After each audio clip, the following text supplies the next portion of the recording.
Well, I want to thank you, the task force and Greater Hearing Development, for all that they're doing to help keep us safe, the Beetle County Task Force.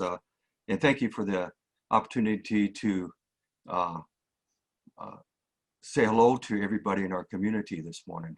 I, first of all, I want to welcome you to my new office. This is the Dave Dick Retirement Center, or Center for Retirement, I should say more correctly.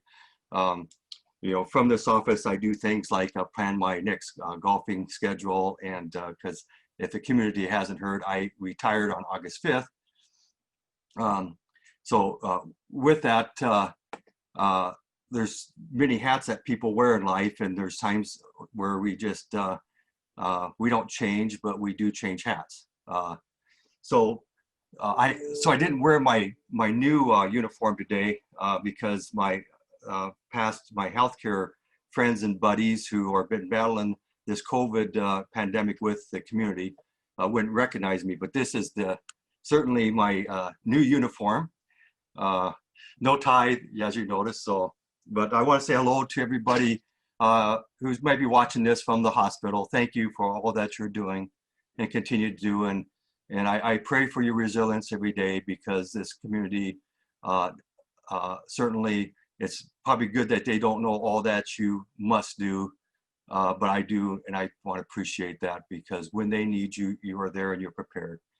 And I really want to give a thanks to Eric Larson, the new CEO of the hospital, because that's why I'm in this office. So I appreciate you, Eric.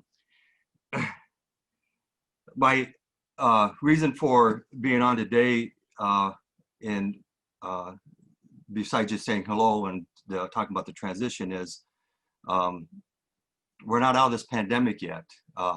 And I got a new experience now, being retired since August 5th. I've been in different circles that I'm usually with, and I don't have all the information that I was getting every day briefing on. And I realize as I'm in the community, there's a lot of information that you're unaware of, and you can be thankful for that there are people and leaders out there who every day are working on this, so that you can have that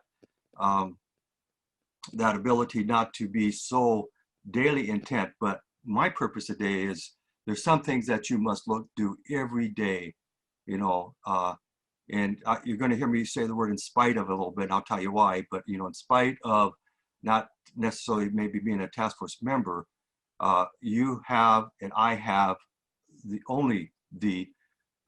personal accountability to really prevent the spread of the virus, because we are the carriers.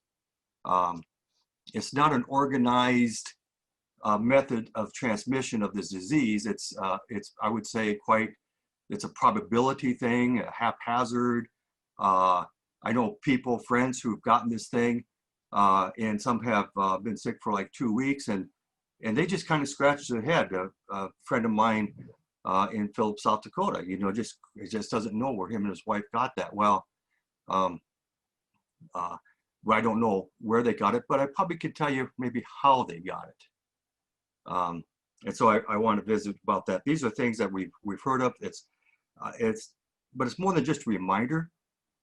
I kind of want to share about in my experience, and not everyone, of course, is like me, but you might have moments where we as human beings feel the same way. So of course, wearing a mask, washing our hands, limiting ourselves to from large gatherings, at least especially without protection. So here's where I get stuck. Since I've retired, we're in the hospital wearing a mask and things was kind of everybody, we kind of knew that, it was daily reminded. But when I'm in the community, maybe at a coffee group or something else, and maybe you're like me, when I put a mask on, I feel like somehow I put a barrier between me and a friend. And it's almost like it's an isolation thing. And yet it's the opposite of that. So what I've noticed is that I can get stuck emotionally because of a fear that I might offend somebody, or that I may feel that, they're not as close a friend if I'm wearing a mask. yet, or sometimes I have a fear of that maybe it's because I don't want them to think that I'm hypochondriac and think that I'm a germ phobic, you know, and I don't, that you're going to give me that.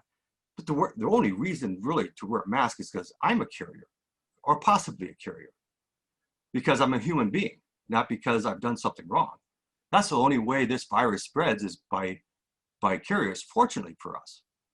So when we talk about wearing a mask, it's because uh, the possibility that I might have that, and I would have to scratch my head. Actually, everybody knows me, so I probably won't have to scratch his head too long. It was probably a golf trip or something. Uh, but the uh, that emotion, it helps. What it does, it prevents me from doing what I must do. I get stuck because that fear of what others might think, maybe, or how I'm perceiving that myself, because I don't know what others think, even though I might think I do. Um, so I remember once I talking about, you know, kind of getting stuck as a kind of I used to have a Jeep with quadra-track. It was an old Jeep pickup, and it was on. I could go through snow drifts. I lived in Wyoming at the time, at the hospital there, and it's just amazing. I put that thing into quadra-track and go through anything. Well, one time I was just across the South Dakota border, and I was kind of showing off, and I had my young kids and my wife, you know, and said, "Well, I want to show you how good this thing is. This big snowbank," and I got so stuck. I shoveled the wheels out, and there was like 3 feet between the snowbank and the ground, so there's no way I was getting that out. Well, I find that I, you know, I think I'm a quadra-track Jeep sometime, that my emotions, I could plow through anything. Then we come across something like this virus, which we have no control over. And our wheels aren't touching the ground sometimes, you know, because like we're spinning wheels. But there's ways for us not to get unstuck from that emotion. So what I do when I think, you know, my fear about the masking thing would be, I use the word "in spite of." Well, you know, in spite of how I feel, I know that by me wearing that mask, I'm going to increase the survivability of those people around me, because I may not know that I got it yet, and so I wear that to care for others. Now, there are masks that I can wear that protect me. So if you see me with a hood on and a hose coming out of it, where I really isolated my, and I got a HEPA filter or N95, for instance, then you know I'm really worried about you. But the other mask actually help us to contain the moisture that from our mouth and from talking quite a bit, you know, in those small rooms.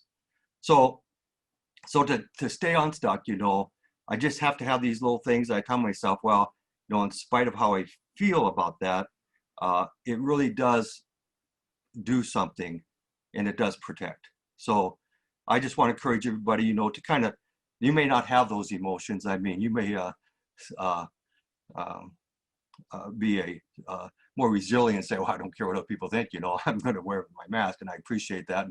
And there's other ones who say, well, no, I'm not going to do it because it might say something about me politically. That's the other way we get stuck, though. And I've noticed that myself too, is that it's almost, you know, almost any worthy thing can become a symbolic battlefield. So I just encourage us all to take a step back and say, yeah, you know, there's other things associated with wearing masks now, but in any, the battle on this is a virus that we can't see. That's all that it is. And it's protect the people we love, the community we care about. So when I get stuck that way on symbolic, I just become aware of that. Well, you know, yeah, it may have a connotation politically now, somewhat, but yet, in spite of that, the most caring thing I can do for you is to wear that mask when I'm not able to social distance from you. You know, some people are easy to avoid. but we care about community, and it's not that easy. And we want to thrive as a community. So the other thing is I tell myself, well, for a community to thrive and for me to be with my friends and golf buddies and stuff, you know, this is one thing that I can do to get through this, and we will all get through this. We are getting through this. There are so many people working on this every day. I'm reminded on that just to let the community know that, you know, the call center, Peter County Task Force, I heard today that in excess over 20,000 calls. There are people every day working to trace this in our community to try to prevent that. Now, I could also say wearing a mask helps all those people behind the scenes by keeping them more resilient so that they can trace things quicker. So the other thing is large gatherings. It's your only I can decide how to distance myself so that the probability of me carrying it to somebody else can be limited. And so there are things where there are large gatherings that I may do, but yet I gotta be always diligently aware that I could be a carrier and not know it yet.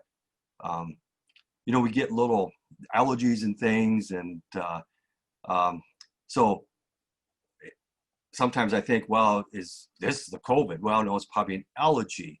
Well, we really don't know, do we? Until somebody says, well, you should probably go have a test done, and then we find out, wow, because this thing is carried in so different ways by our genetic makeup and our conditions. Some people just have a little sniffle and cold. So again, it's that diligence. So so the other thing, so that word "in spite of" is my key trigger to free me. It's like keeping me in the zone. And everyone who knows me know that I may love golf, but it doesn't always love me. And for those who don't golf has boundaries. It's all about boundaries. The amazing thing is golf, there's not a wall that protects me from going out of bounds. And got a lot of people play with me that wish there was one, because then they wouldn't have to help me search for that golf ball. I hit out of bounds quite a bit. It's not my intention though. But the nice thing about golf is that you just recover. You take a penalty and you move forward. We will always want to keep moving forward. We don't do that in spite of boundaries. You do that with boundaries. And the boundary on this thing is air droplets that may be carrying this virus. That's the focus. So the other part then, I just say, you know, washing hands, it's just a habit we create. And I found myself, you know, when the thing first hit, I carried things in my pocket, and I still do. I think local retailers all have these. I know Napa, Runnings, other places, not to give them commercialize it, but they are members of the Greater Huron Development. But these little hand sanitizers, you know, I carry one of them around, and again, I get this emotion where I get stuck where I'm with buddies and I don't want them to see me that, oh geez, you know. But again, I got to say, well, you know, it's not, I wash my hands so I don't affect somebody else too. My wife, my family, and my kids, you know, and it's just to keep us moving and to thrive as a community. This is what we have control over. Wash our hands, wear a mask. Even though we're tired of it, I'm tired of it. I know your hospital staff got to be really tired of it, and yet we cannot tire. We have to keep going. So the other thing that I said, there's things that we want to do and things we must want to do. Be frank with you, I don't want to wear a mask. You don't know what I'm mumbling underneath it, and it's hard to hear people talk stuff, but I must want to wear a mask to prevent the spread of disease. So that's how I free myself, and it gets me moving. You know, emotions are a great thing. Some when we hold on to emotion, it gets us stuck, and we don't do those things that we in our heart really want to do. We have to find a way to become aware of that and to free that. Uh, just think of what emotion means: energy and motion. Emotion. This is about keeping our community thriving, keeping our relationship thriving. Uh, it's about everything we care about and love to do it. So, in all that I really have that control over is those social distancing, wearing a mask, and washing and cleansing my hands, and being responsible to that. But by playing that part, things can still happen. But by playing that part, I increase the probabilities of our community continue to thrive, and that's what we all must want to do. We just must want to do that. So, um, so with that, I hope to see you on the golf course for many years to come, or in the community. We're really doing all I can to enjoy myself. So, and thank you again for the Greater Huron Development for taking the time to put this out for me today.